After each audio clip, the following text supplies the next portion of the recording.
बिहार के सीएम नीतीश कुमार ये अच्छे से जानते हैं कि बीजेपी को कैसे बैकफुट पर लाया जाता है। नीतीश कुमार अब बीजेपी को अपने जाल में पूरी तरह से फंसा चुके हैं। केंद्र की मोदी सरकार जातीय जनगणना के पक्ष में नहीं थी।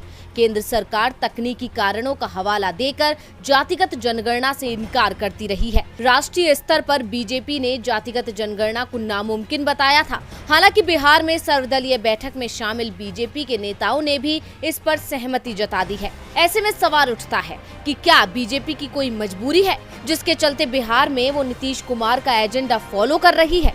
पिछले कुछ दिनों से नीतीश कुमार और तेजस्वी यादव के बीच नजदीकी देखी जा रही थी, जिससे बीजेपी की टेंशन बढ़ गई थी। जातिगत जनगणना के मुद्दे पर तेजस्वी ने नीतीश कुमार का समर्थन करने की भी बात कही थी। बिहार में ओबीसी का एक बड़ा वोट बैंक है। खबरों की माने तो बिहार में 52% आबादी ओबीसी है। ऐसे में अगर नीतीश का रास्ता बीजेपी से अलग हो जाता है तो ये पूरा वोट बैंक हाथ से खिसक सकता है। इसीलिए बिहार में नीतीश का एजेंडा फॉलो करने में ही बीजेपी की भलाई है।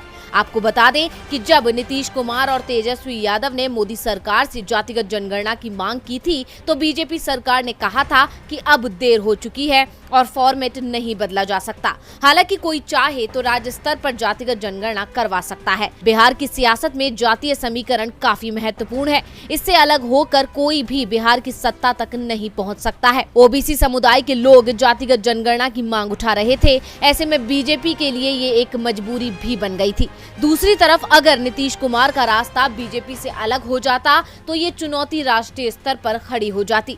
साथ ही उत्तर प्रदेश, मध्य प्रदेश समेत दूसरे राज्यों में भी जातिगत समीकरण बिगड़ सकते थे। ऐसे में बिहार और जातिगत समीकरण साधने के लिए बीजेपी को नीतीश कुमार का एजेंडा फॉलो